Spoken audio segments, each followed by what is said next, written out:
Welcome, friends, colleagues, high-value writers from around the world. Thank you for being here. I really enjoy the global presence that we have on this channel. This is how we learn. We connect to people from different backgrounds and perspectives, and we learn from them. How we don't learn, though, is when we're polarized. And I'm bringing this up as a topic this week for many reasons. A lot of countries are experiencing a variety of types of strife right now. I've been hearing from friends and colleagues from Pakistan to Italy to Iran about what they're dealing with, and that polarization is at the heart of it. This idea that people are getting so far apart that they can't understand each other and often don't want to. We're having the same experience in the US. Full disclosure, I'm filming this the day before the midterm elections. By the time you see it, we'll know the results, but regardless of what the results were, we're going to be hearing some polarizing language. And we know it's not super productive. We don't create solutions when we're being polarized and accusing one another. So let's talk about it today, because as writers, we are the ones with the opportunity to work against this trend. We can reduce polarization specifically through writing certain ways on purpose. So let's check it out, because the truth is that every team and every society needs a little more harmony right now.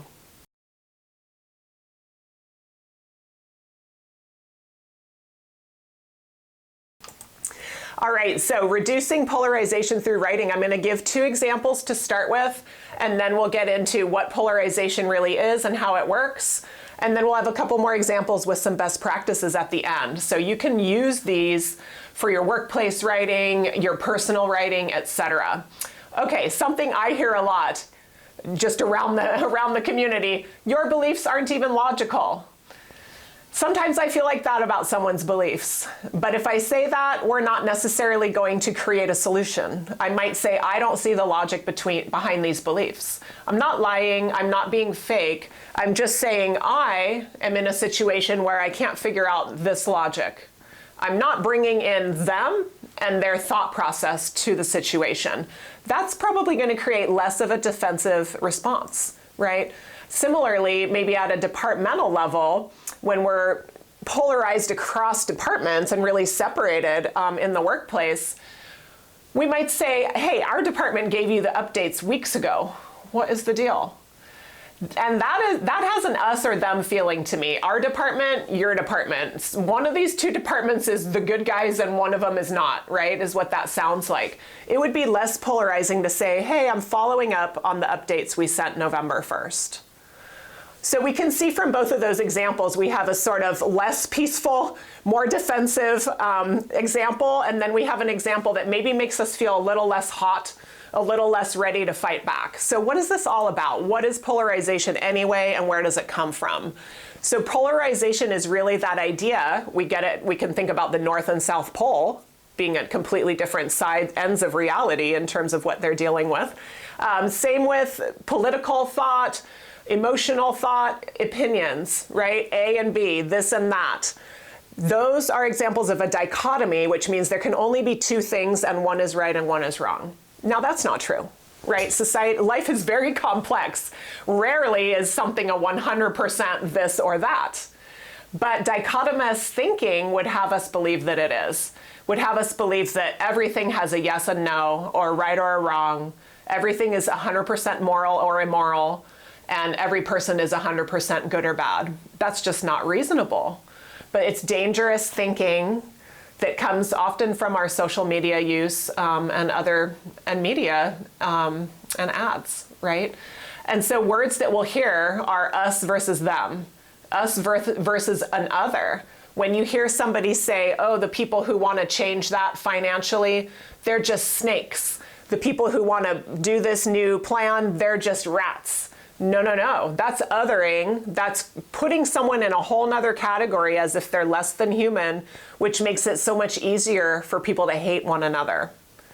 And so when we hear that kind of thing, or even ideas like liking something or disliking, or being on the left or right, many things are not just about fully like or fully dislike, but more complex, right? And so you can see kind of the danger with this sort of thinking, especially when we get where a friend or colleague is on the other side. And then we might get something like this, where we would say, oh my gosh, your claim is absurd. I can't even listen to this. What's going to happen next? Probably not some kind of learning from one another. But if we say, I don't understand the evidence for that claim, I'm still telling the truth. I'm not being fake, but I'm also not shutting down the conversation. Same goes for emotions. When we say, stop getting so angry about everything right away. We don't really know for sure what's happening in another person's mind. We can only describe what we feel, what we see. We might say, I feel like when I raise this issue, I get met with anger. And that we're only talking about our territory, what we feel, what we observe. That's our territory to know. What we don't know is the other person, all their feelings, all their motivations, why they're doing what they're doing. We don't always know, so we want to avoid accidentally making an accusation. And then back to that idea of us versus them, here's an example. The past few years, we've all felt it around the world. People are arguing about a variety of health concerns. When we hear language like this, they don't want us to be safe. They are against health and medicine. And I can tell you, I've heard that from a variety of different sides. That doesn't leave a lot of room to create the solution. It creates, they are bad people who don't care. We are good people who do care. But what if we could combine the us and the them into a we? Hey, we won't have as much access to healthcare with this idea. So we can try to take out the separation so that we can just talk about the topic at hand and maybe learn from each other's points of view. Okay, so to wrap it up with some best practices, try your best to avoid writing in a way that could sound like a claim or an assumption, talking about things that are beyond our own scope to know. Again, we know our feelings, we know what we see, we know what we can describe. We don't know the feelings and truths on the other side for sure.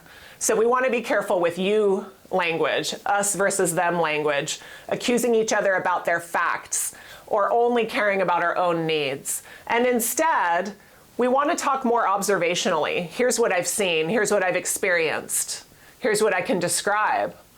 And describe these situations, our situations, what we are dealing with, what I or my feelings are, and yet speak to the other person's needs as well as your own, right? Last thing I'll say about that, when somebody's upset, what is the reason? Because there's something to be afraid of for that person, right? When I'm upset, whenever I've behaved badly, looking back in my life, I can see, well, I was uncomfortable with something or nervous about something, and that's why I did that. I felt unvalued maybe, and that's why I did that. So when somebody is angry, there's usually a reason that has to do with a fear for a need not being met. And so we want to keep that in mind for empathy too, as we speak with people. What is maybe driving that angst? And so friends around the world, again, thank you for being here. I would love to hear how this works for you. I also would love to hear what types of situations you end up in where you see this polarization. What types of conversations does this happen at work? Does it happen in your writing or more in conversations, etc.? Okay? And then last thing I'll point out, chapters 5 and 6 of this little guy have to do with these topics. They're all about relationships, emotions, respecting the reader.